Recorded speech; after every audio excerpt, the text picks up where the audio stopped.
Aku terbangun di tengah malam oleh suara gesekan kunci yang sangat halus, hanya untuk menemukan menantu kesayanganku sedang membongkar berangkasku saat aku sedang bersujud di atas sajadah.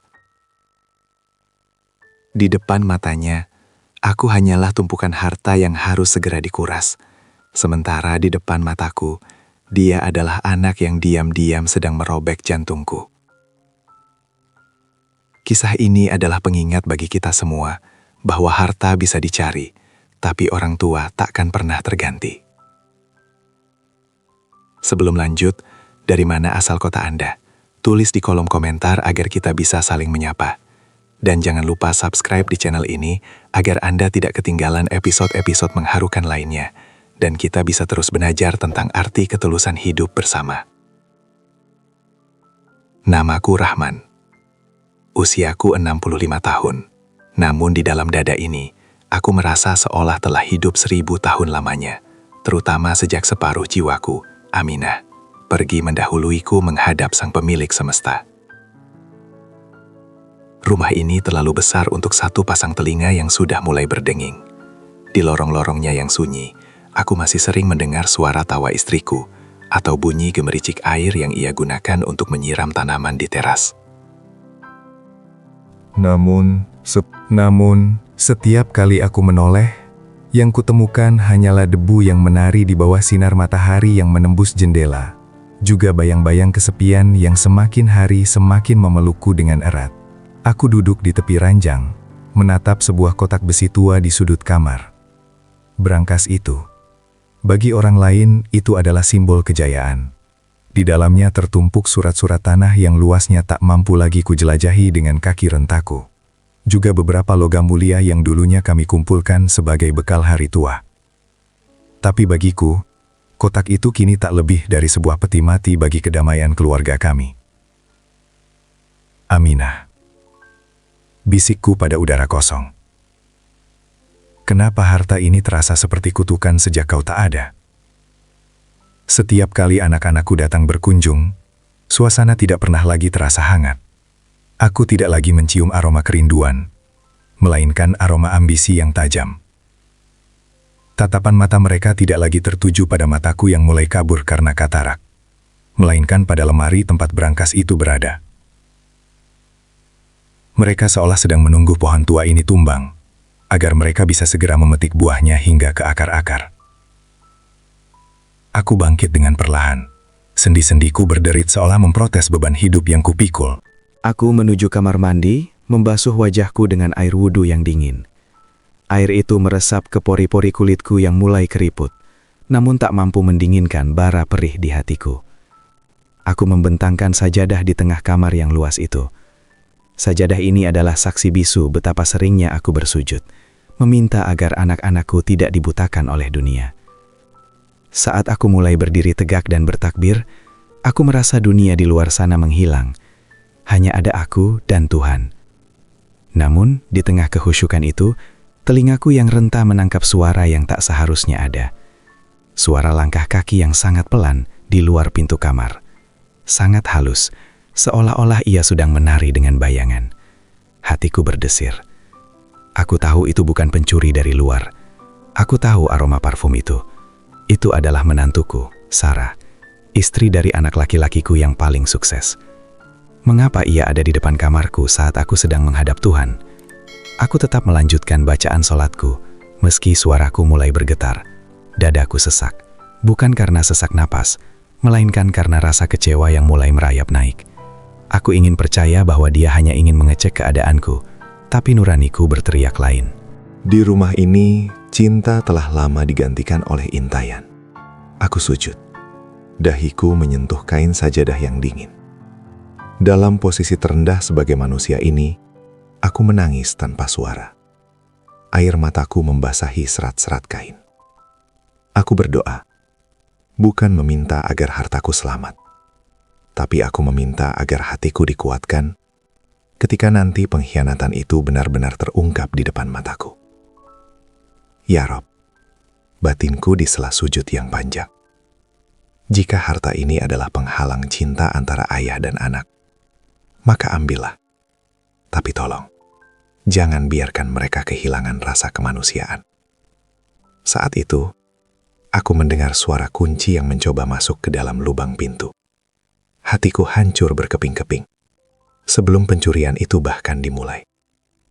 Namun, aku memilih untuk tetap terpaku dalam sujudku, membiarkan dahi ini melekat pada dinginnya lantai yang seolah mengerti remuknya jiwaku.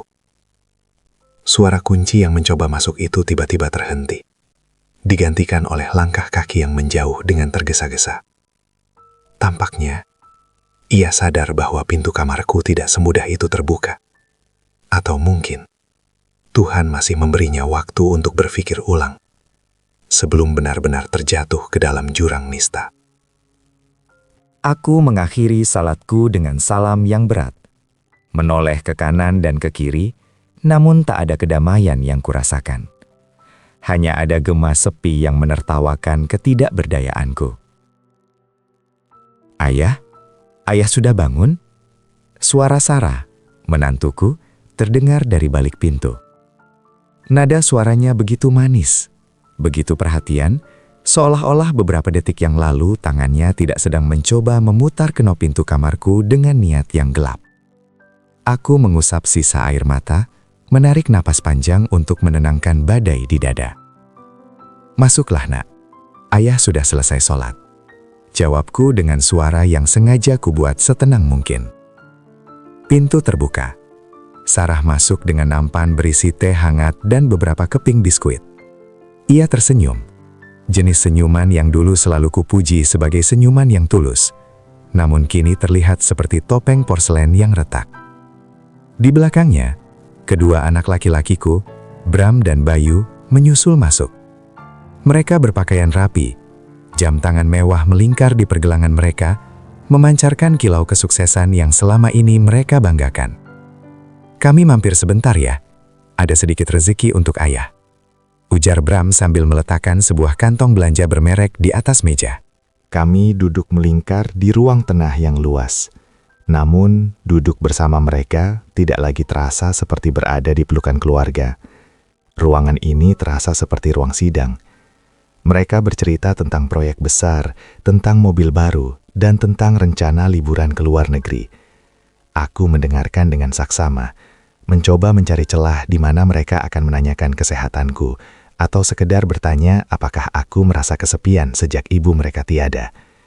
Tapi pertanyaan itu tak kunjung datang. Mata Bayu terus melirik ke arah lemari jati tua di pojok ruangan, tempat brankas itu tersembunyi. Sementara Sarah, dengan jemarinya yang lentik, berkali-kali membetulkan posisi duduknya sambil sesekali melirik kunci yang menggantung di pinggang sarungku. Aku merasa seperti seekor kijang tua yang sedang dikelilingi oleh sekumpulan serigala yang mengenakan pakaian sutra. Ayah, Sarah memecah keheningan dengan suara yang sangat lembut. Bram bilang, tanah yang di pinggir kota itu sudah banyak yang menawar. Sayang kalau cuma dibiarkan jadi kebun kosong. Bagaimana kalau surat-suratnya kami yang simpan di bank agar lebih aman? Darahku terasa membeku. Inilah perjamuan itu. Perjamuan di mana hidangan utamanya adalah hartaku, dan bumbunya adalah kepura-puraan. Aku menyesap teh yang ia buatkan. Rasanya pahit, sepahit kenyataan, bahwa anak-anak yang kudidik dengan cucuran keringat dan doa, kini hanya melihatku sebagai penghalang antara mereka dan kekayaan. Biarlah di sini dulu nak, ayah masih suka melihat surat-surat itu. Rasanya seperti melihat jejak kerja keras ibu kalian. Jawabku pelan, menatap lurus ke mata mereka satu persatu. Seketika, suasana hangat yang dipaksakan itu menguap.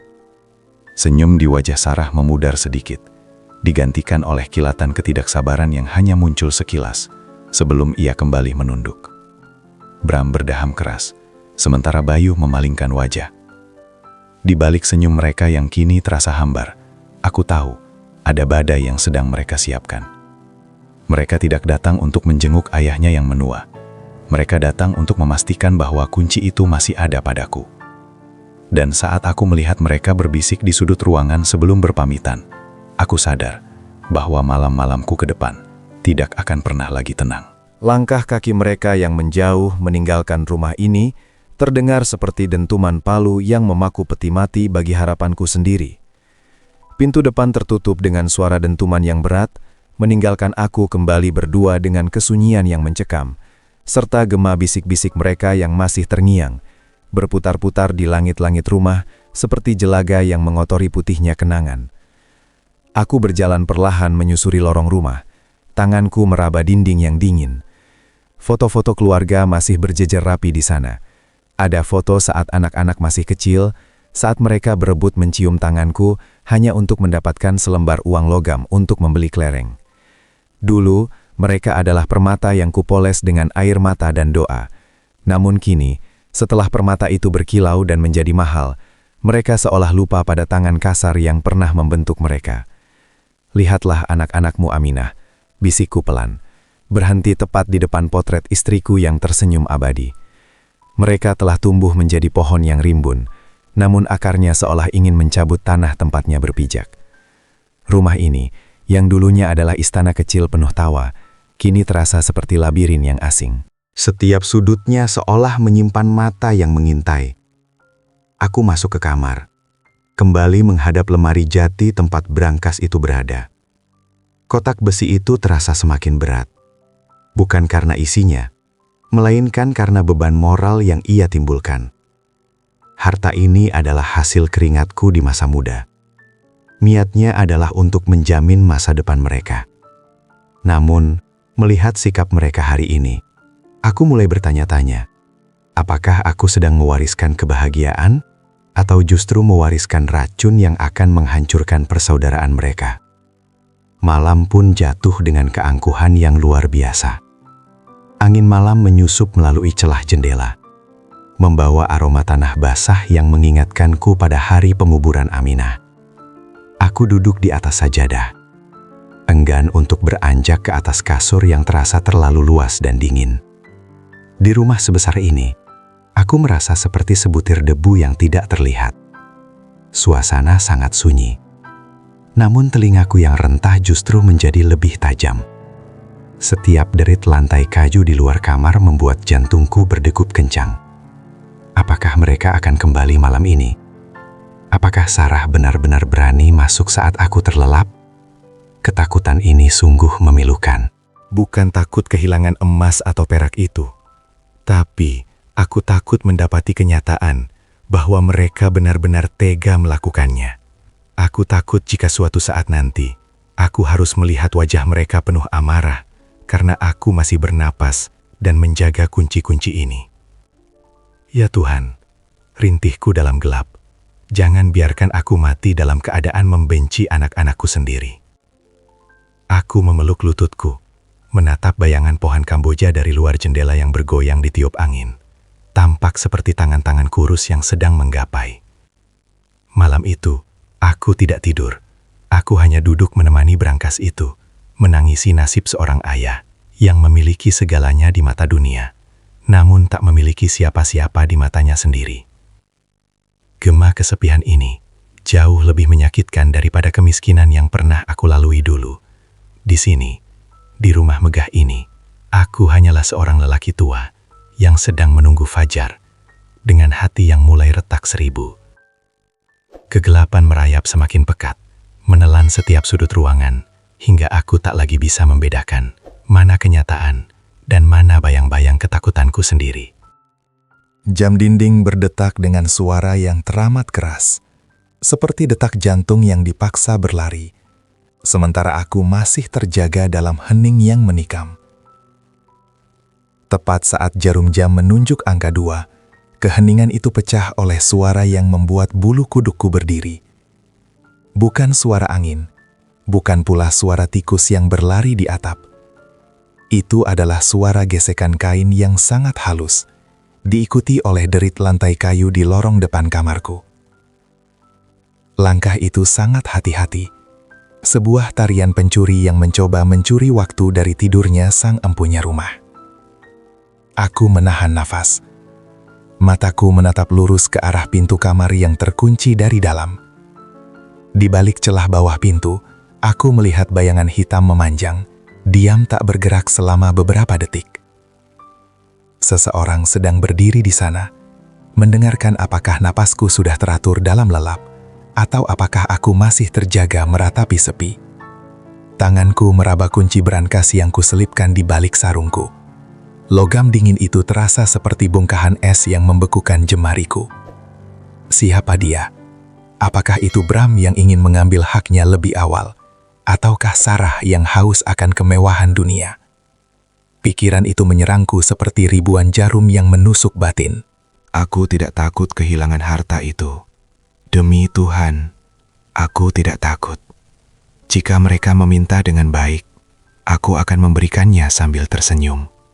Namun, merayap di kegelapan seperti ini adalah sebuah pengkhianatan yang paling purba.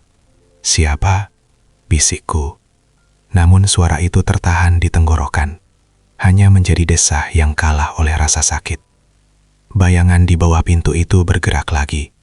Kali ini, aku mendengar suara grendel pintu yang disentuh dengan sangat lembut. Seseorang di luar sana sedang mencoba memastikan apakah pintu ini benar-benar terkunci rapat. Aku bangkit dari sajadah dengan gerakan yang sangat pelan, tanpa suara, lalu berjalan mendekat ke arah pintu. Aku ingin membukanya. Aku ingin berteriak dan memeluk siapapun yang ada di sana, memohon agar mereka kembali menjadi anak-anakku yang dulu, yang lebih mencintai pelukanku daripada isi brankasku. Namun, langkah kaki itu tiba-tiba menjauh, cepat dan terburu-buru, menuju ke arah ruang tengah. Aku menempelkan telingaku ke daun pintu. Sayup-sayup, aku mendengar bisikan yang sangat lirih. Sebuah percakapan singkat yang penuh dengan nada mendesak. Bukan sekarang. Ayah belum tidur. Suara itu milik Sarah. Begitu jelas, hingga rasanya seperti petir yang menyambar di telingaku. Dadaku terasa panas, seolah-olah ada tangan tak kasat mata yang sedang meremas jantungku hingga kering. Menantuku, yang selama ini kupikir adalah wanita santun yang dikirim Tuhan untuk menemani masa tuaku, ternyata sedang merajut jaring laba-laba untuk menjeratku. Aku kembali ke sudut tempat tidur, merosot jatuh ke lantai. Rumah ini kini tak lebih dari sangkar emas yang dipenuhi perangkap. Ternyata, kebaikan-kebaikannya selama beberapa hari ini, teh hangat yang ia buatkan, senyum yang ia berikan, hanyalah umpan untuk melihat kapan aku paling lengah. Aku menatap langit-langit kamar, membayangkan Aminah sedang menangis di sana. Inilah awal dari runtuhnya rutinitasku yang damai, dipaksa oleh keadaan untuk mulai waspada pada darah dagingku sendiri. Pagi datang dengan cahaya yang pucat, seolah matahari pun enggan menyaksikan kepalsuan yang akan dipentaskan di bawah atap rumah ini. Aku keluar dari kamar dengan langkah yang berat, membawa beban rahasia yang kudengar semalam. Berharap bahwa apa yang kualami hanyalah mimpi buruk yang akan menguap bersama uap kopi pagi. Di meja makan, Sarah sudah menunggu dengan senyum yang paling manis yang pernah kulihat. Ia mengenakan celemek, sibuk menata nasi goreng kesukaanku. Jika aku tidak mendengar bisikannya di kegelapan semalam, mungkin aku akan kembali tertipu oleh kelembutan wajahnya itu. "Ayah, tidurnya nyenyak semalam?" tanyanya sambil menarikkan kursi untukku. Tangannya menyentuh bahuku dengan lembut. Sebuah sentuhan yang kini terasa seperti duri yang menusuk kulit. "Nyenyak, Nak." Hanya saja, suara angin semalam sedikit bising. Jawabku pelan. Mataku tetap tertuju pada piring. Tak sanggup menatap matanya yang penuh siasat. "Ah, mungkin itu pintu yang tertiup angin ya," sahutnya ringan, seolah ia sedang membicarakan cuaca. "Oh iya ya. Semalam Bram bicara padaku. Dia bilang, bisnisnya sedang dalam masa sulit. Dia butuh jaminan untuk pinjaman di bank. Katanya, kalau saja ayah mengizinkan sertifikat tanah yang di pusat kota itu digunakan sebentar saja. Hanya sebentar ya." Ia meletakkan tangannya di atas tanganku yang gemetar. Senyumnya masih di sana, terbungkus rapi dalam nada bicara yang memelas. Namun aku bisa merasakan dinginnya ambisi yang memancar dari sana. Permintaan itu terdengar seperti permohonan kasih sayang, padahal itu adalah belati yang sedang diarahkan ke jantung warisanku. Tanah itu milik ibu kalian, Sarah. Ayah berjanji padanya untuk menjaganya hingga kalian benar-benar membutuhkannya untuk hidup, bukan untuk ambisi bisnis. Kataku dengan suara yang tetap lembut namun tegas. Seketika, kulihat kilatan sesuatu yang tajam di matanya. Sebuah kemarahan yang tertahan. Senyumnya tidak hilang, tapi sudut bibirnya bergetar. Ia menarik tangannya dari tanganku seolah-olah kulitku baru saja membakarnya. Tapi Bram itu anak kandung ayah. Apa ayah lebih sayang pada lembaran kertas itu daripada masa depan anak sendiri? Kami hanya ingin mengelola harta itu supaya tidak diam jadi tanah kosong. Suaranya mulai naik satu nada, meski ia masih berusaha menjaga kesantunan yang dipaksakan. Aku menghela napas, menatap cangkir tehku yang masih mengepul. Harta itu tidak diam, Nak. Harta itu menjaga kenangan. Ayah hanya ingin kalian belajar bahwa hidup bukan tentang seberapa banyak yang kita miliki, tapi seberapa tulus kita menjaganya. Sarah tidak menjawab. Ia berbalik membelakangiku, pura-pura sibuk dengan cucian piring. Namun dari gerakannya yang kasar, aku tahu bahwa penolakanku telah menyulut api yang lebih besar. Kehangatan palsu di meja makan ini pun berakhir seketika. Aku sadar, penolakan ini akan mengubahnya menjadi sosok yang lebih berbahaya. Ia tidak akan berhenti pada permintaan manis. Ia akan mulai mencari celah di saat aku sedang paling pasrah, di saat aku sedang bersimpuh di hadapan Tuhanku. Aku bangkit dan berjalan menuju taman belakang, meninggalkan sarapanku yang mendadak terasa pahit. Di bawah pohon mangga yang dulu ditanam Aminah, aku menangis dalam diam. Aku tidak takut jatuh miskin. Aku hanya takut melihat bagaimana uang bisa mengubah wajah malaikat menjadi sosok yang tak kukenali lagi. Di bawah rimbun pohon mangga ini, aku merasa seolah-olah akar-akarnya turut merasakan getaran pilu di dadaku, menyerap air mata yang jatuh ke bumi tanpa suara. Namun duka ini tak boleh lama kupelihara, karena di dalam rumah itu, sebuah sandiwara baru sedang dipentaskan, dengan naskah yang lebih rapi dan lebih berbahaya. Beberapa hari setelah penolakan itu, suasana rumah tiba-tiba berubah secara drastis. Tidak ada lagi ketegangan yang kaku atau wajah masam dari Sarah. Sebaliknya, ia kembali menjadi sosok menantu yang luar biasa perhatian. Bahkan jauh lebih manis daripada saat ia pertama kali menginjakan kaki di rumah ini sebagai pengantin baru. Ayah, hari ini aku buatkan bubur sumsum kesukaan ibu. Makan yang banyak ya, Yah. Ucapnya sambil membelai lenganku dengan lembut. Ia mulai sering duduk di dekatku, membantuku memotong kuku, atau sekadar membacakan berita dari koran pagi. Setiap gerakannya penuh dengan kasih sayang yang terlihat sempurna, seolah ia ingin menghapus jejak permintaannya tempo hari. Namun, aku bukanlah laki-laki tua yang sudah kehilangan akal. Di balik setiap suapan yang ia berikan, aku merasakan matanya yang tajam sedang menghitung detik demi detik aktivitasku. Ia mulai mempelajari rutinitasku dengan ketelitian seorang pemburu. Ia bertanya kapan aku biasanya tidur siang, berapa lama aku menghabiskan waktu di kamar mandi, dan yang paling membuat hatiku bergetar, ia mulai sangat tertarik pada jadwal sholatku. Ayah, kalau sholat tahajud biasanya jam berapa? Aku khawatir ayah pusing kalau bangun terlalu malam. Biar nanti aku siapkan air hangat untuk wudhu. Katanya dengan nada suara yang begitu tulus. Seakan ia sedang mencemaskan nyawaku. Padahal aku tahu apa yang sebenarnya ia cari. Ia sedang menghitung berapa menit waktu yang ia punya ketika aku sedang bersujud. Ia sedang menakar seberapa dalam kehusyukanku, sehingga ia bisa bergerak tanpa terdeteksi. Ia sedang memasang jebakan perhatian, menggunakan jubah ketaatan untuk menutupi niatnya yang kelam. Suatu sore, saat aku sedang bersantai di beranda, aku melihatnya diam-diam masuk ke kamarku, dengan dalih ingin mengganti sprei. Dari balik jendela, aku memperhatikan gerak-geriknya. Ia tidak menyentuh sprei itu sama sekali. Matanya tertuju pada lemari jati tua. Lalu jemarinya meraba lubang kunci berangkas dengan gerakan yang gemetar, namun penuh ambisi. Ia seolah sedang mencoba menghafal bentuk lubang itu hanya dengan sentuhan. Ya Tuhan, bisikku dalam hati. Kenapa cinta yang kau titipkan padanya telah menguap menjadi haus akan harta? Aku merasa seperti sedang hidup dengan musuh dalam selimut. Setiap perhatian yang ia berikan, kini terasa seperti racun yang dibalut madu. Aku tetap diam, membiarkan diriku terjebak dalam perhatiannya.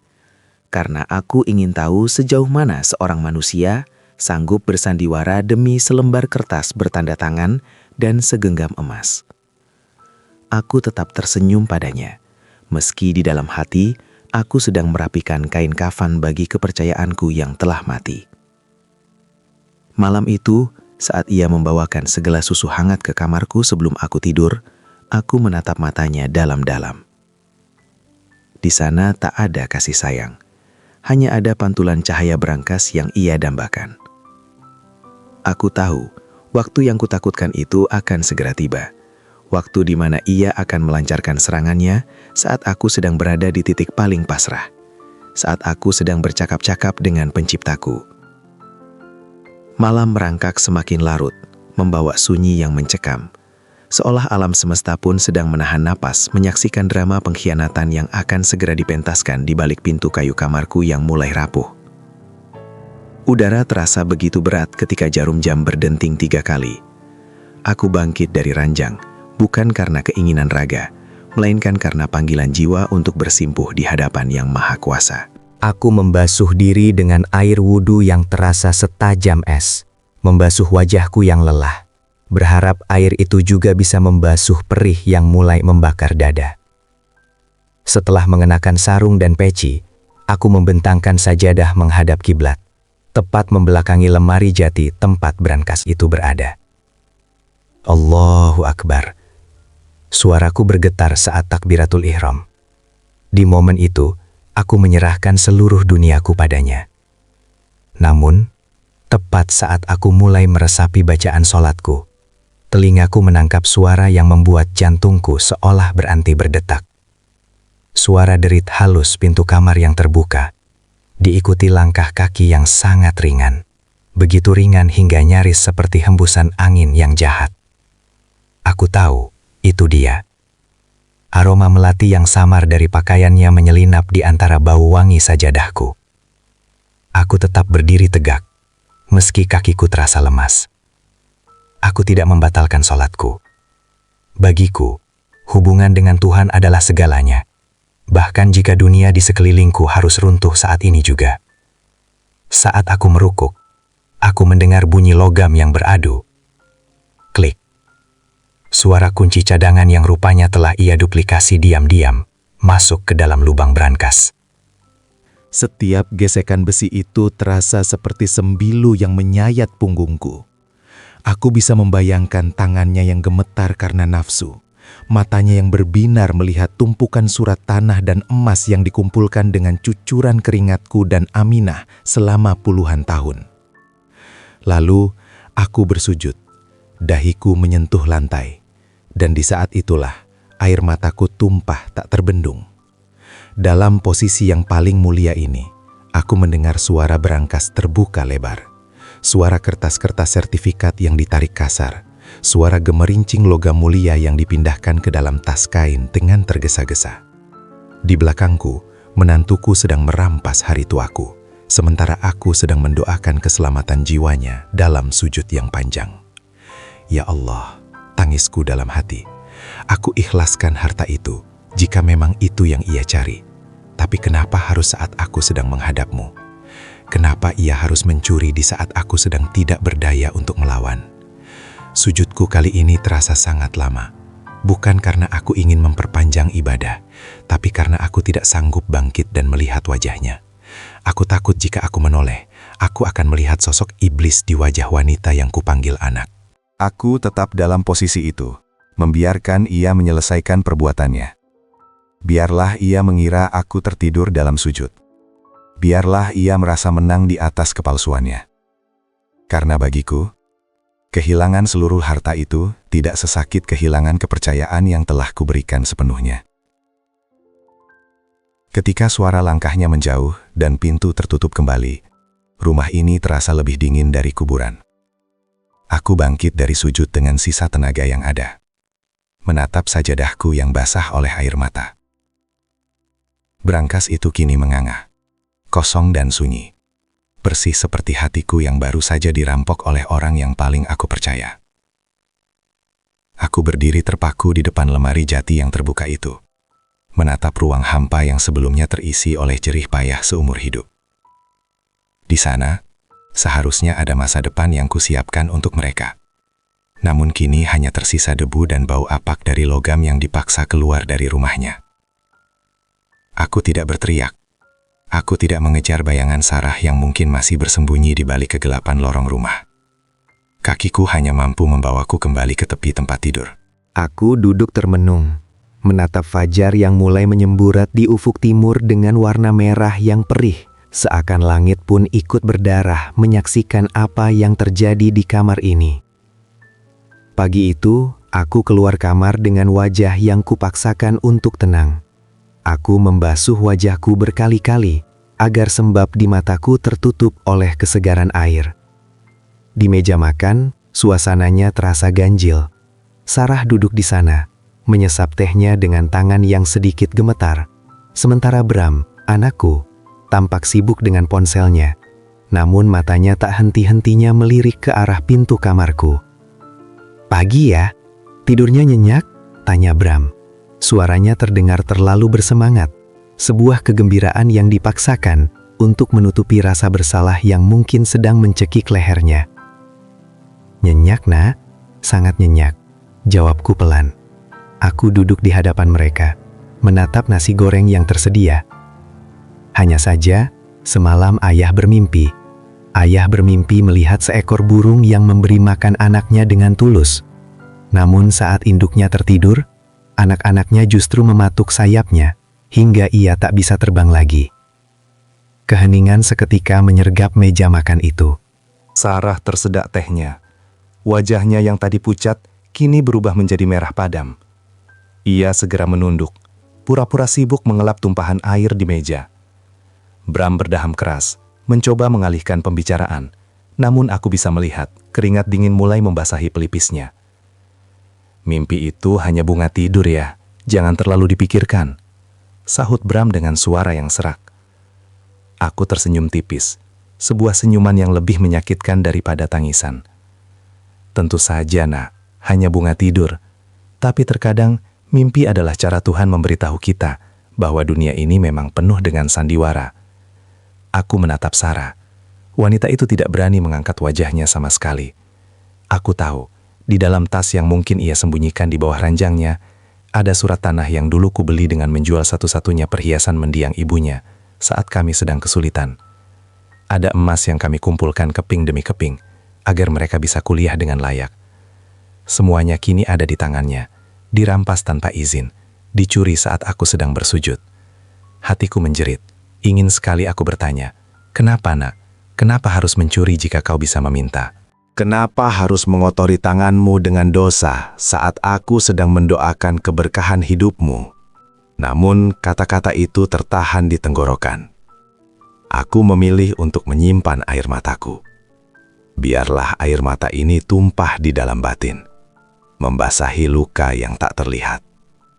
Aku ingin melihat, sampai kapan mereka sanggup memakai topeng ini di hadapanku.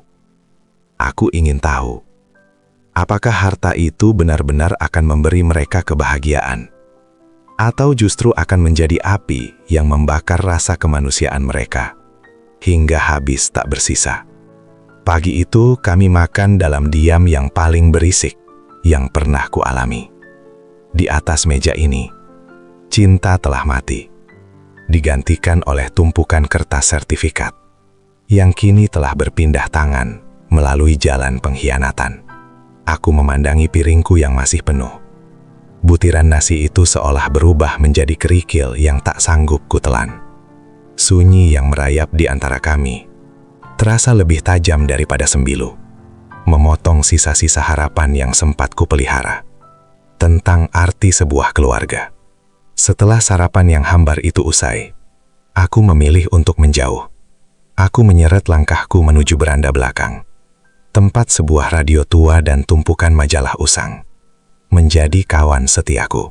Namun, telingaku yang renta, yang biasanya tumpul oleh usia, mendadak menjadi sangat peka terhadap suara-suara di dalam rumah. Dari balik dinding kayu yang tipis, aku mendengar bisik-bisik yang tergesa.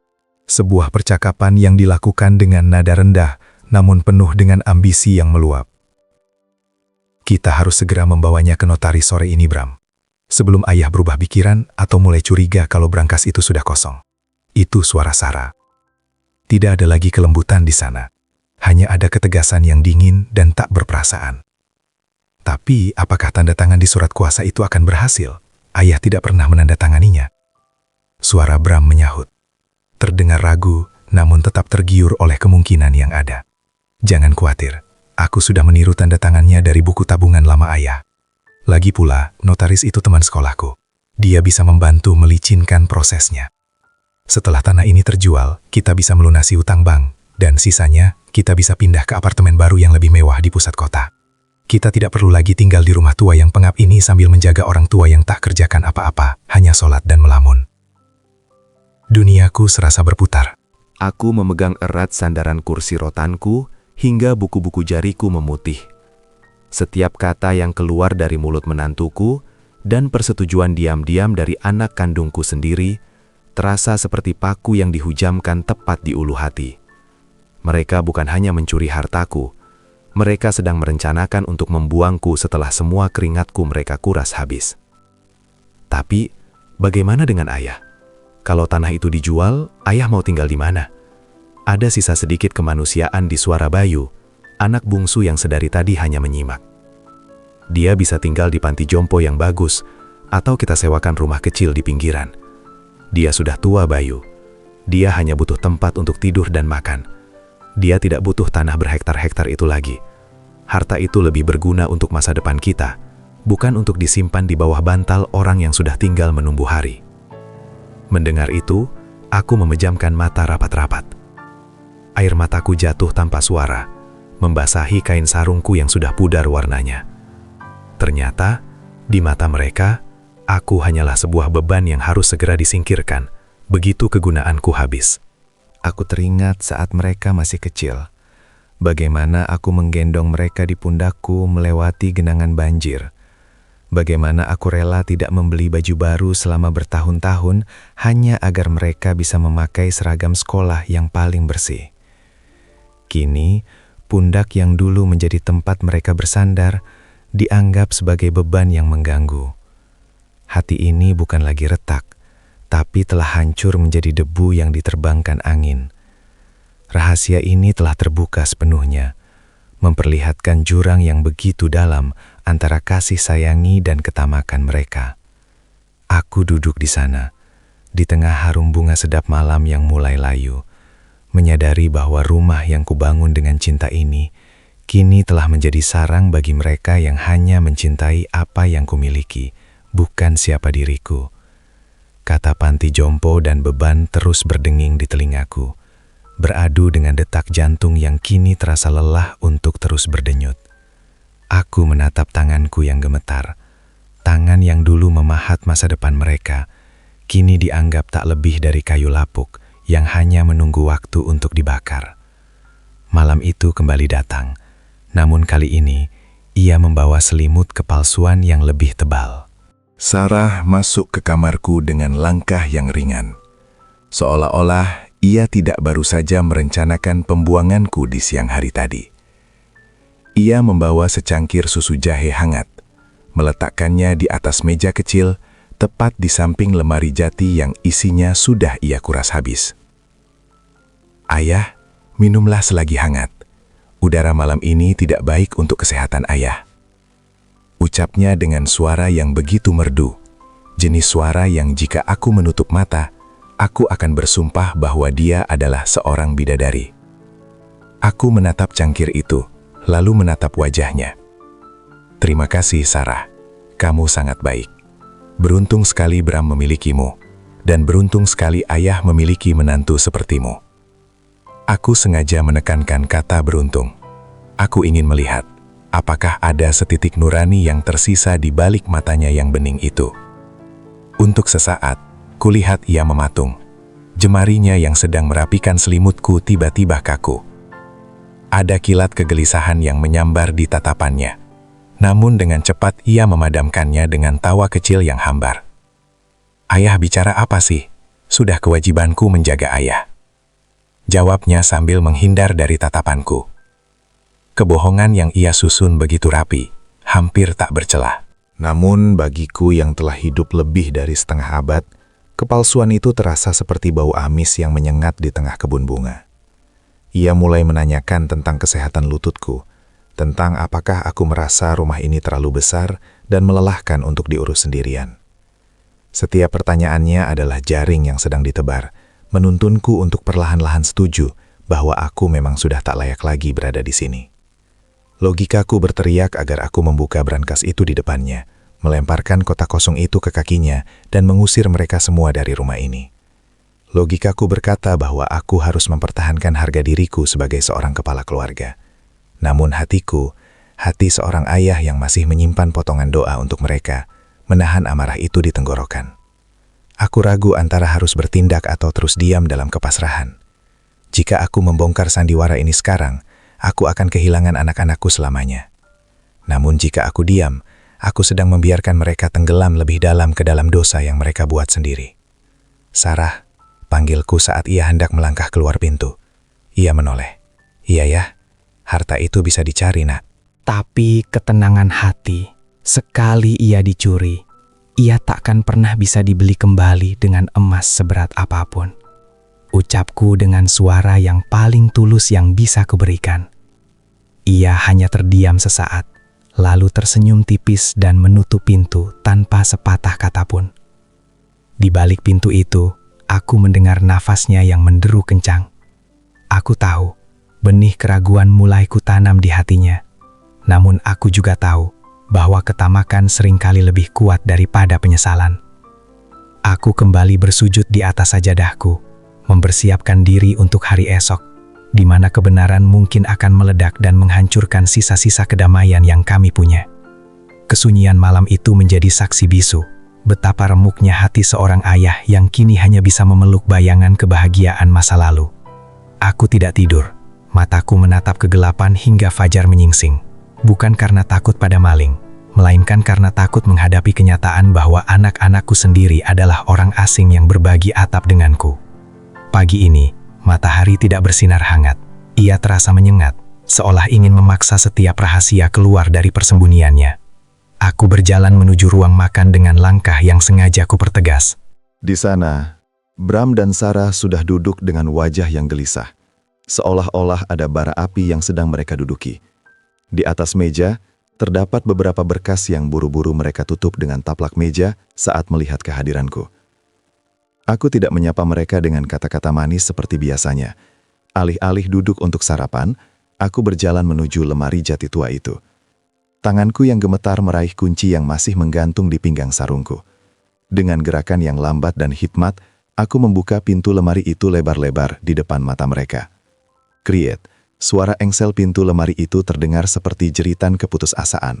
Aku menarik nafas panjang, lalu memutar kunci brankas yang kini sudah tidak lagi menyimpan rahasia apapun bagiku. Aku membuka pintunya hingga terbuka penuh, memperlihatkan kekosongan yang hampa di dalamnya. Ruang besi itu kini hanya berisi udara dingin, seolah martabatku pun telah ikut lenyap dari sana. Aku berbalik, menatap Bram dan Sarah yang kini mematung dengan wajah sepucat kain kafan. Aku tidak memaki, aku tidak berteriak. Aku hanya meletakkan kunci brankas itu di tengah meja makan, tepat di atas taplak yang menyembunyikan berkas-berkas curian mereka. Ambillah, ucapku. Suaraku terdengar seperti desau angin di pemakaman. Begitu tenang, namun begitu dingin. Kunci ini tidak lagi berguna bagiku. Ternyata, besi ini tak cukup kuat untuk menjaga kejujuran di rumah ini.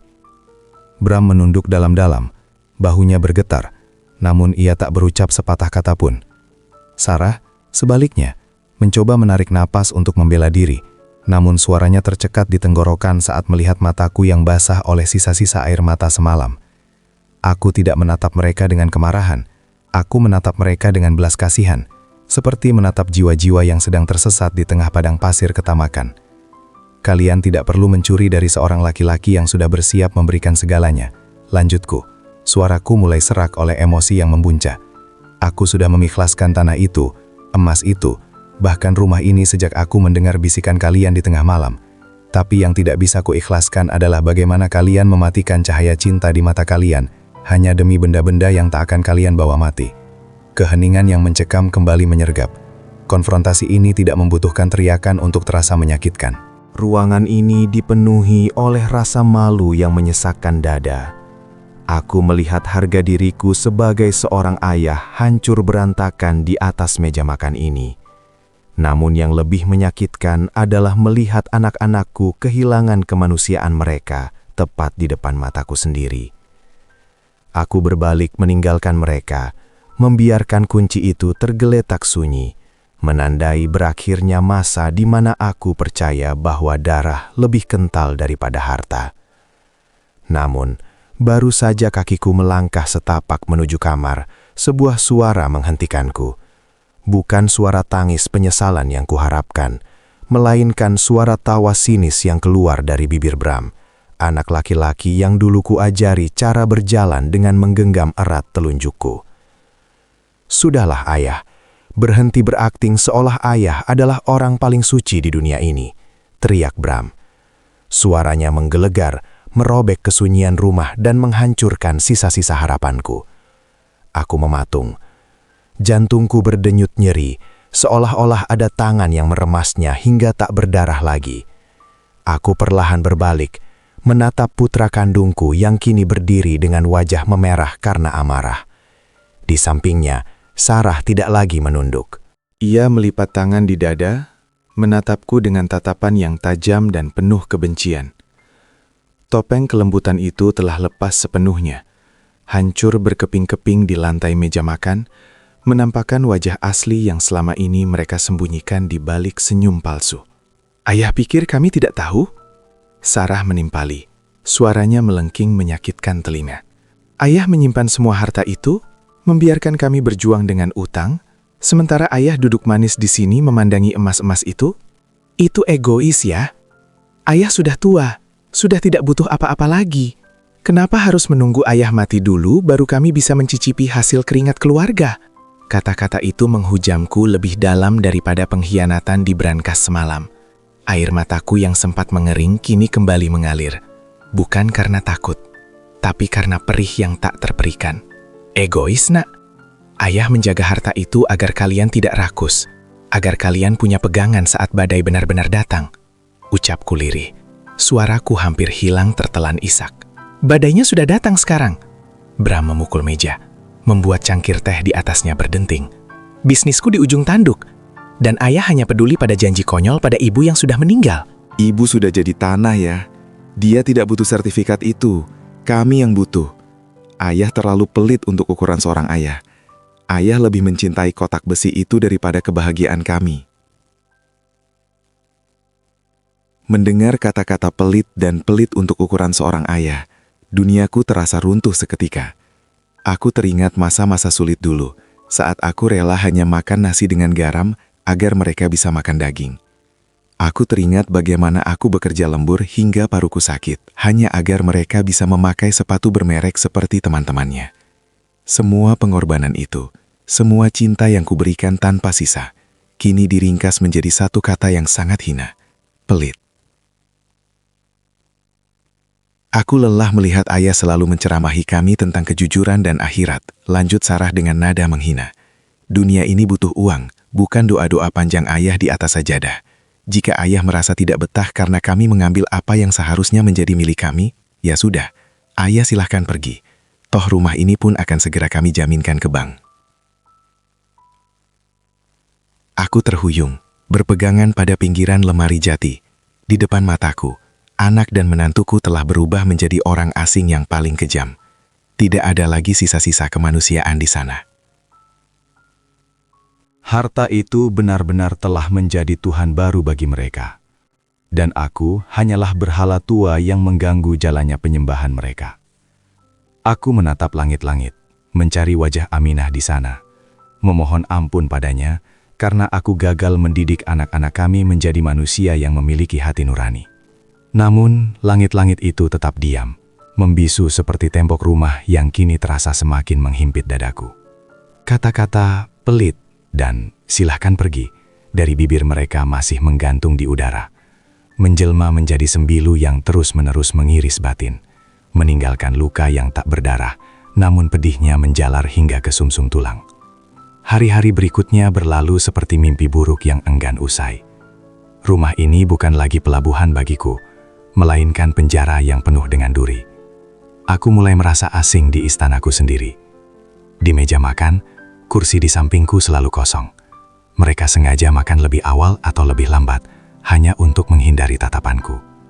Jika kami berpapasan di lorong, mereka akan memalingkan wajah, seolah-olah aku adalah debu yang mengganggu pandangan mereka. Ayah, jangan duduk di sana. Sofa itu mau diganti, kainnya sudah bau orang tua. Ucap Sarah suatu sore dengan nada yang datar, seolah dia sedang berbicara pada benda mati. Aku hanya bangkit dengan tangan gemetar, berpindah duduk ke kursi kayu di sudut dapur yang gelap. Aku tidak membantah, aku tidak lagi memiliki kekuatan untuk berdebat. Lidahku keluh, tertimbun oleh tumpukan kekecewaan yang sudah setinggi gunung. Aku hanya bisa bertanya dalam hati, kapankah aroma tubuh seorang ayah yang dulu mereka peluk erat setiap kali mereka ketakutan, berubah menjadi bau yang memuakkan bagi mereka. Konfrontasi besar itu ternyata tidak berakhir di meja makan. Ia terus berlanjut dalam bentuk hinaan yang lebih halus, namun lebih menghancurkan. Setiap kali aku batuk di tengah malam karena udara yang semakin dingin, aku mendengar suara gerutu dari kamar sebelah. Mereka mengeluhkan suaraku yang mengganggu tidur nyenyak mereka. Setiap kali aku meminta bantuan untuk sekedar mengambilkan air minum, karena kakiku yang linu, mereka akan mendesah panjang, seolah aku adalah beban yang tak tertanggungkan. Kalau memang merasa sakit-sakitan, lebih baik di panti saja ya. Di sana ada perawat yang dibayar untuk mengurusi keluhan orang tua. Celetuk Bram tanpa menoleh sedikit pun padaku. Mendengar itu, air mataku luruh ke dalam gelas air yang kupegang. Rasanya lebih pahit dari obat manapun. Aku teringat saat Bram sakit panas ketika kecil. Aku tidak pernah mengeluh meski harus terjaga 3 malam berturut-turut sambil menggendongnya. Aku tidak pernah merasa lelah membasuh tubuhnya dengan air hangat.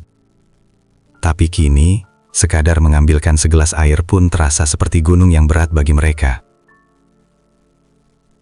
Luka di balik kata-kata itu telah merambat menjadi pengasingan yang nyata. Aku mulai menghabiskan waktuku di taman belakang, berbicara pada tanaman-tanaman yang tak bisa menghinaku. Di sana, aku merasa lebih dihargai. Tanah yang kupijak setidaknya masih menerimaku tanpa syarat. Berbeda dengan darah dagingku yang kini menghitung setiap napas yang kuhirup sebagai kerugian finansial mereka.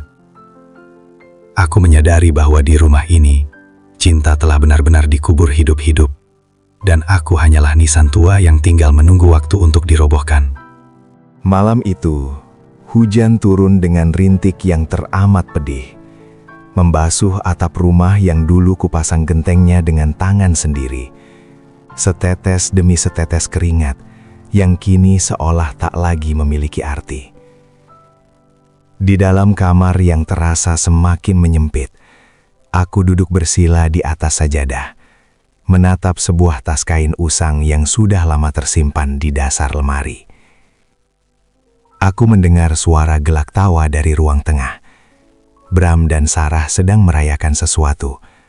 Mungkin rencana penjualan tanah itu telah mencapai kesepakatan. Atau mungkin mereka sedang bermimpi tentang kemewahan yang akan segera mereka genggam. Tawa mereka terdengar seperti petir di telingaku. Begitu asing, begitu menyakitkan. Di saat ayahnya sedang meratapi hancurnya pilar-pilar kasih sayang, mereka justru berpesta di atas puing-puingnya. Cukup, Aminah. Bisikku pada bayang-bayang istriku yang seolah hadir di sudut ruangan. Aku sudah tidak kuat lagi menjaga rumah yang tak lagi memiliki ruh. Aku tidak bisa terus berada di sini, menjadi saksi bagaimana anak-anak kita semakin jauh dari jalan Tuhan karena harta yang aku kumpulkan. Tanganku yang renta mulai bergerak perlahan. Aku tidak mengambil emas yang tersisa. Tidak juga mencoba merebut kembali sertifikat yang telah mereka simpan di tempat rahasia. Aku hanya memasukkan 3 pasang baju, kain sarung pemberian almarhumah istriku, sebuah Al-Quran kecil yang kertasnya sudah menguning, dan 1 bingkai foto keluarga saat kami masih utuh dalam kesederhanaan. Hanya itu. Hanya kenangan yang tak bisa mereka uangkan. Setiap helai pakaian yang kumasukkan ke dalam tas terasa begitu berat, seolah aku sedang mengemas seluruh sisa hidupku. Aku menyadari bahwa bertahan di sini hanya akan memelihara kebencian di hati mereka. Dan aku tidak ingin mereka menanggung dosa yang lebih besar karena terus-menerus menghina orang tuanya. Jika keberadaanku dianggap sebagai beban, maka biarlah beban ini berjalan menjauh, agar mereka tahu rasanya hidup tanpa doa yang selama ini menjaga keselamatan mereka tanpa mereka sadari. Aku berdiri, menatap ranjang yang selama puluhan tahun menjadi tempatku berkeluh kesah. Aku meninggalkan kunci rumah di atas bantal. Aku tidak ingin mengunci pintu ini, karena bagiku, rumah ini sudah terbuka lebar untuk keserakahan yang mereka pilih. Keputusan ini bukan lahir dari kemarahan, melainkan dari cinta yang terlalu besar. Aku pergi bukan karena aku benci, tapi karena aku ingin mereka belajar bahwa harta bisa dicari, namun seorang ayah hanya datang sekali dalam seumur hidup. Dengan langkah yang gemetar dan hati yang remuk redam, aku melangkah menuju pintu belakang. Aku memilih untuk pergi saat mereka masih terlelap dalam mimpi-mimpi duniawi mereka, membawa serta luka yang paling dalam, menuju jalan setapak yang entah kemana akan membawaku. Malam itu, aku meninggalkan istanaku sebagai seorang pengemis cinta yang kalah. Aku melangkah keluar ke bawah rintik hujan, membiarkan air langit membasuh air mataku, agar tak ada yang melihat betapa hancurnya seorang laki-laki tua yang telah menyerahkan segalanya, namun berakhir dengan terusir oleh darah dagingnya sendiri. Setiap langkah yang kuambil di atas jalan setapak yang becek terasa seperti tarikan pada benang jantungku, seolah-olah rumah itu masih mencoba menahan sisa-sisa jiwaku yang tertinggal di dinding-dindingnya. Aku berhenti sejenak di gerbang depan, menoleh untuk terakhir kalinya. Cahaya lampu dari dalam rumah berpendar kuning keemasan, tampak begitu hangat dari luar. Namun aku tahu di dalamnya ada dingin yang lebih beku daripada es kutub. Aku mengemas kenangan itu dalam satu tarikan napas panjang. Cahaya lampu dari dalam rumah berpendar kuning keemasan, tampak begitu hangat dari luar. Namun aku tahu di dalamnya ada dingin yang lebih beku daripada es kutub. Aku mengemas kenangan itu dalam satu tarikan napas panjang. Bau masakan Aminah, suara tangis bayi mereka dulu, dan janji-janji setia untuk saling menjaga. Kini, semua itu kumasukkan ke dalam tas kain usangku. Kujadikan bekal untuk menempuh sisa usia yang entah tinggal berapa jengkal lagi. Selamat tinggal masa laluku, bisikku lirih, nyaris tak terdengar oleh deru angin. Hujan semakin deras, seakan langit ikut meratapi kepergian seorang ayah yang tak lagi memiliki tempat untuk bersandar. Aku berjalan tanpa tujuan pasti, hanya mengikuti kemana kaki ini sanggup melangkah. Di saku sarungku hanya ada beberapa lembar uang receh sisa belanja kemarin. Tak ada kartu kredit mewah atau tumpukan emas. Namun anehnya, di tengah kedinginan yang menusuk tulang ini, ada secuil rasa lega yang mulai tumbuh. Beban berangkas itu telah lepas. Beban menjaga rahasia pengkhianatan itu telah usai. Aku sampai di sebuah halte bus yang sepi. Lampu jalannya berkedip-kedip, seolah sedang sekarat. Aku duduk di bangku semen yang keras, memeluk tas kainku erat-erat. Di dalamnya ada foto kami berlima. Aku, Aminah, Bram, Bayu, dan si bungsu Laras yang sudah lama tak terdengar kabarnya, sejak ia memilih hidup sederhana di desa. Aku mengusap kaca bingkai foto itu dengan ibu jariku yang gemetar. Apakah aku gagal menjadi ayah, Aminah? Tanyaku pada wajah istriku di foto itu.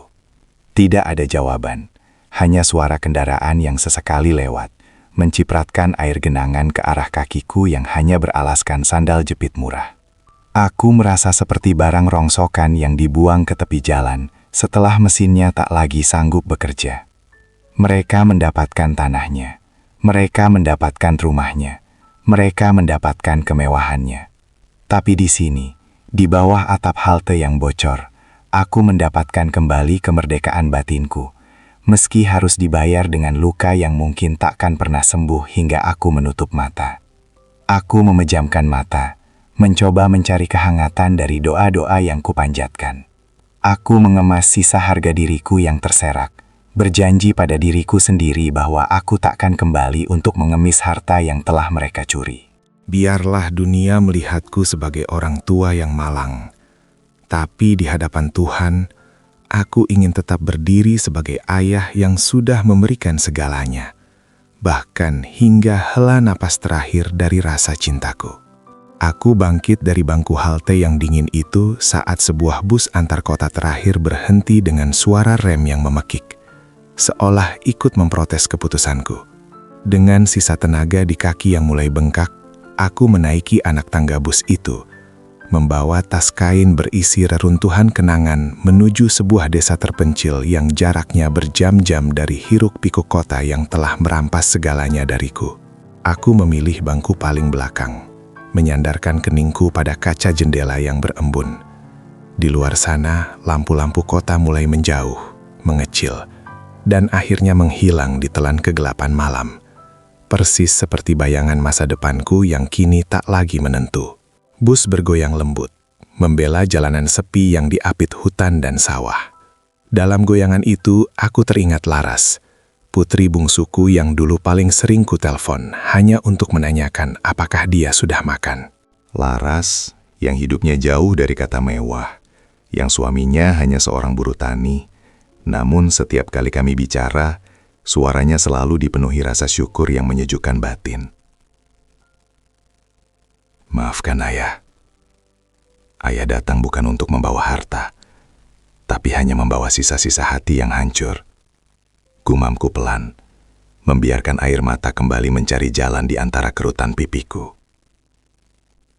Tagi menyambutku dengan aroma tanah basah dan suara kokok ayam yang saling bersahutan saat aku turun di sebuah pertigaan desa. Jalanan di sini hanya berupa tanah merah yang dikerasi batu, jauh berbeda dengan lantai marmer yang dulu kupijak di rumah Bram. Aku berjalan menyusuri pematang sawah, dipandu oleh ingatan samar tentang arah rumah sederhana putriku.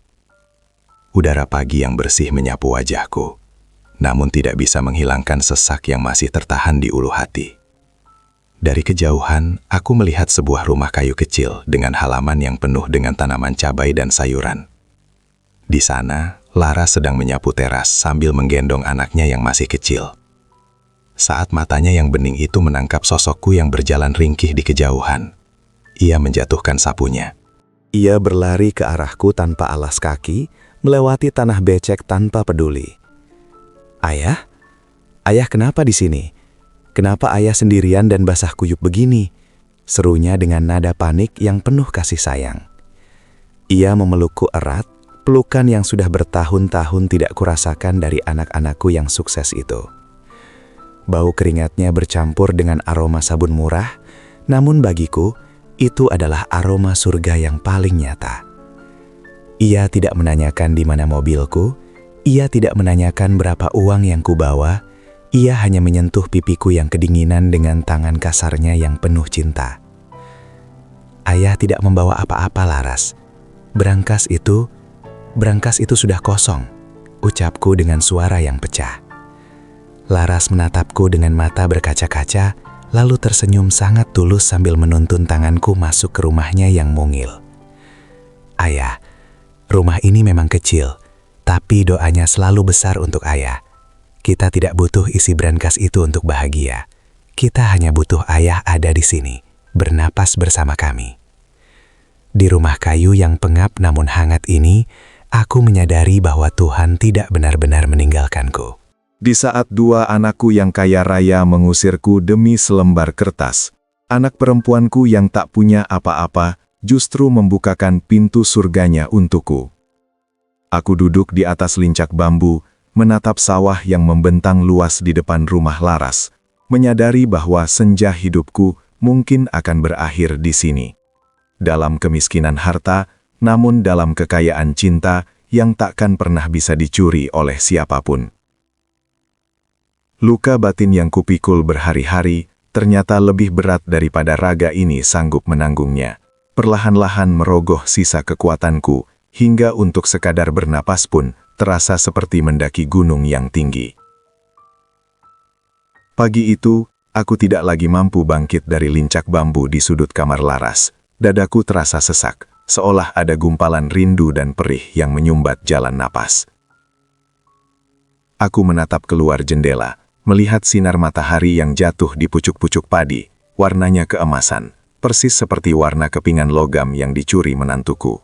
Namun kemilau matahari ini jauh lebih tenang, karena ia tak menuntut apapun dariku. Laras, panggilku. Suaraku kini hanya berupa bisikan parau yang hampir tenggelam oleh suara kicauan burung di luar.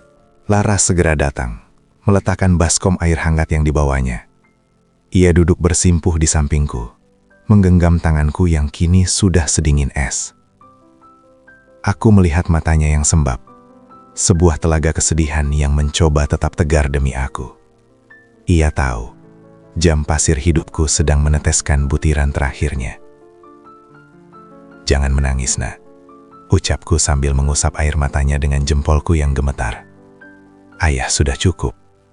Ayah sudah melihat mana yang emas asli, dan mana yang hanya sepuhan di dunia ini.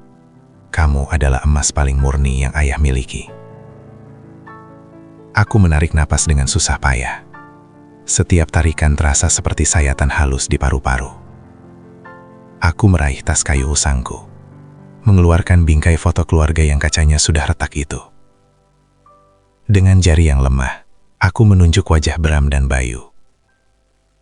Jika nanti mereka datang, jika suatu saat mereka menyadari bahwa kertas tanah itu tidak bisa memeluk mereka saat mereka sedih, sampaikan pada mereka bahwa ayah sudah mengikhlaskan segalanya.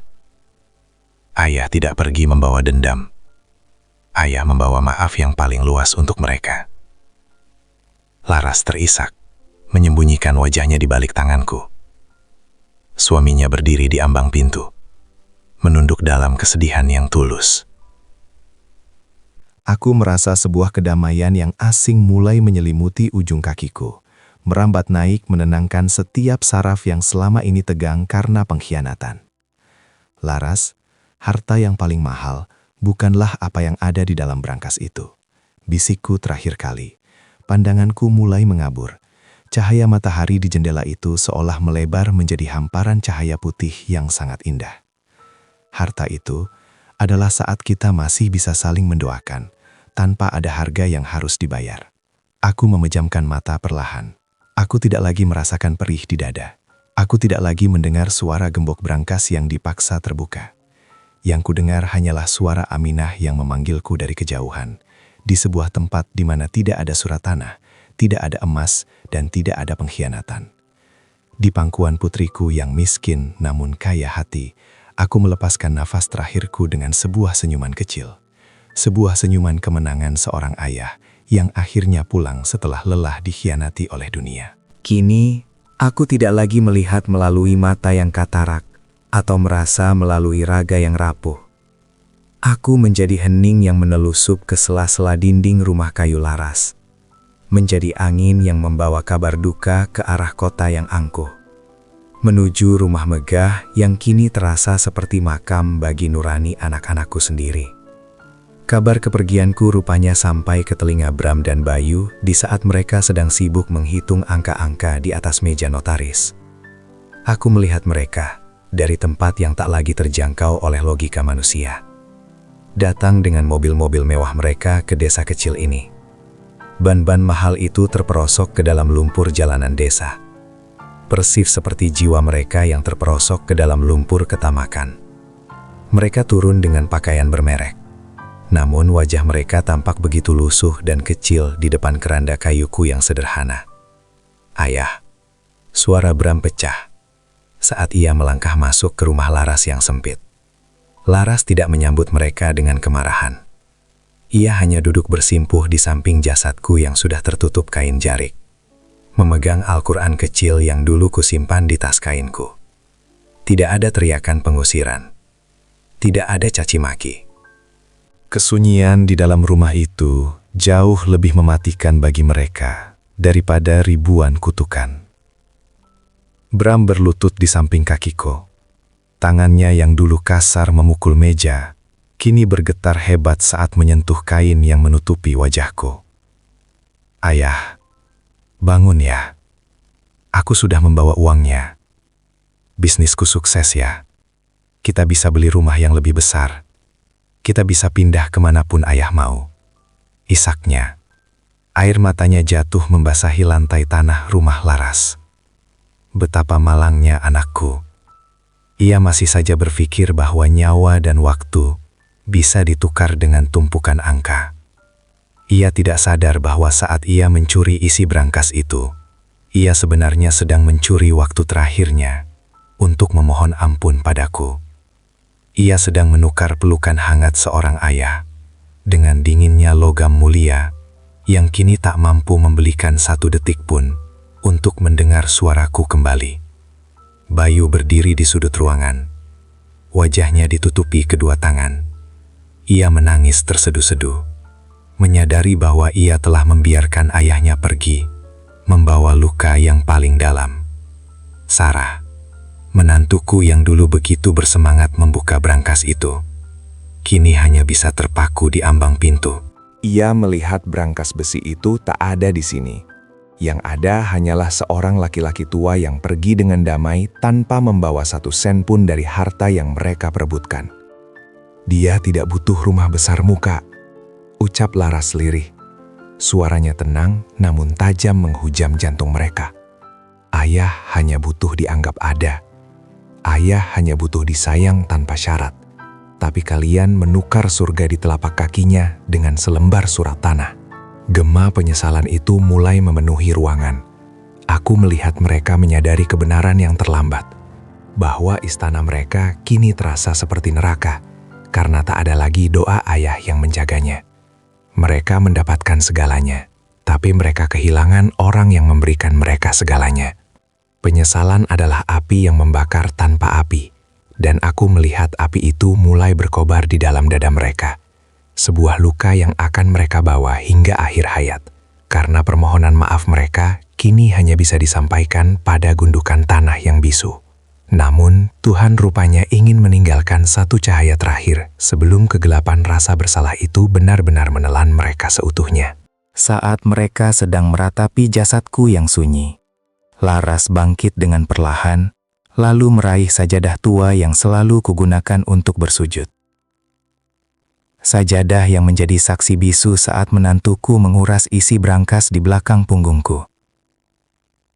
Ayah meninggalkan ini untuk kalian, ucap Laras dengan suara yang bergetar. Di balik lipatan kain sajadah yang sudah mulai menipis itu, terselip sepucuk surat yang kutulis dengan tangan gemetar beberapa jam sebelum nafas terakhirku terlepas.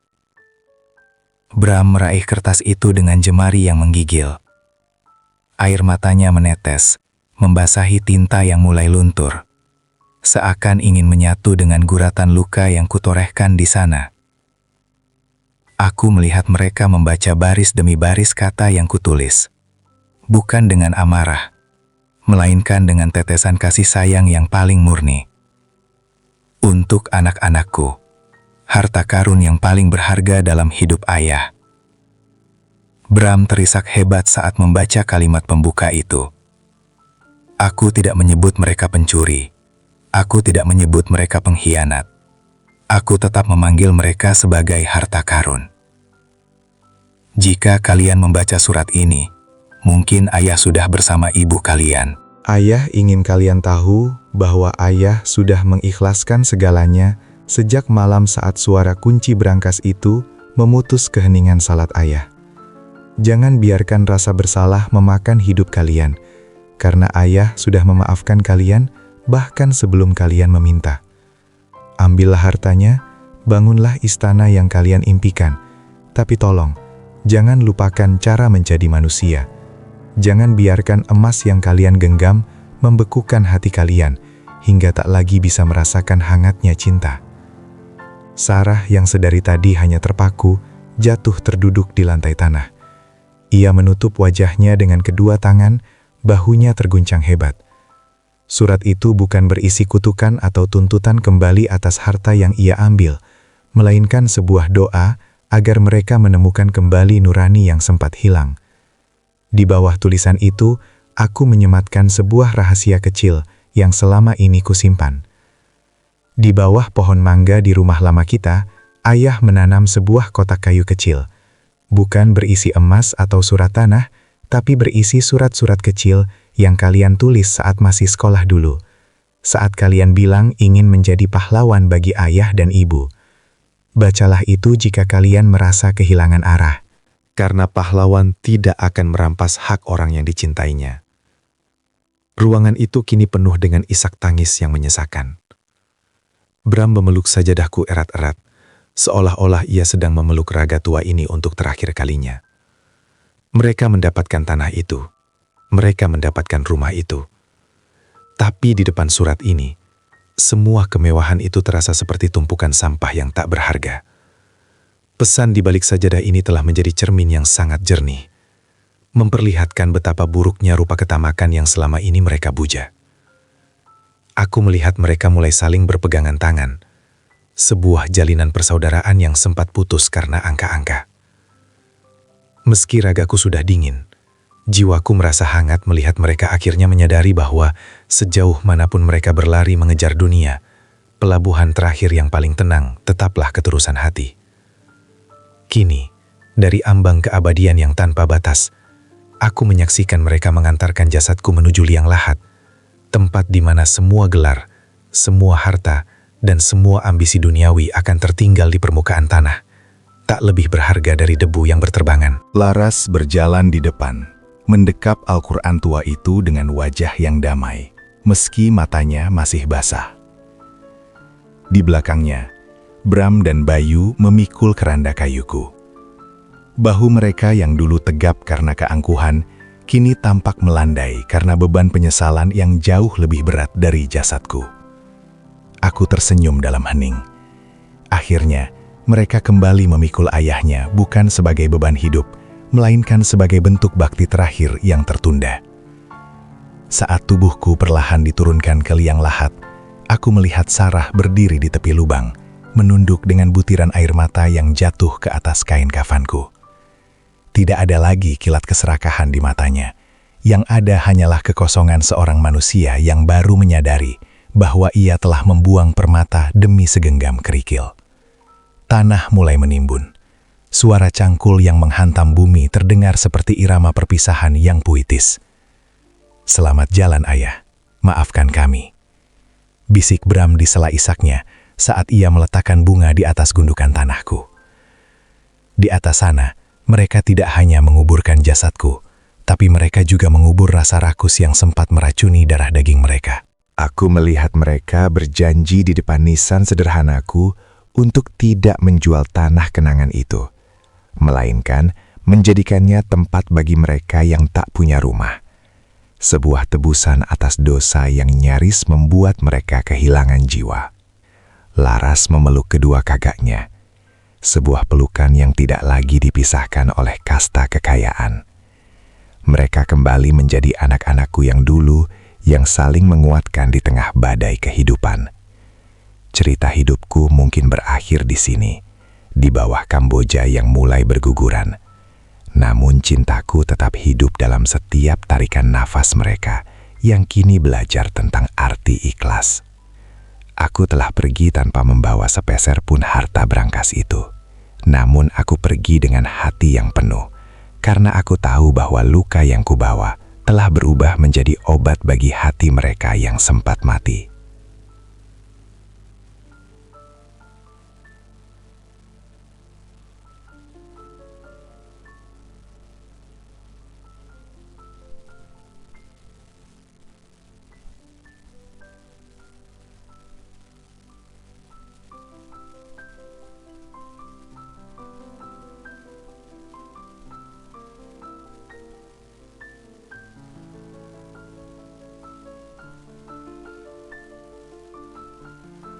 Aku kini pulang, kembali ke pelukan Aminah, meninggalkan warisan yang jauh lebih mahal dari sertifikat tanah. Sebuah pelajaran bahwa cinta yang tulus adalah satu-satunya harta yang akan kita bawa menghadap Sang Pencipta.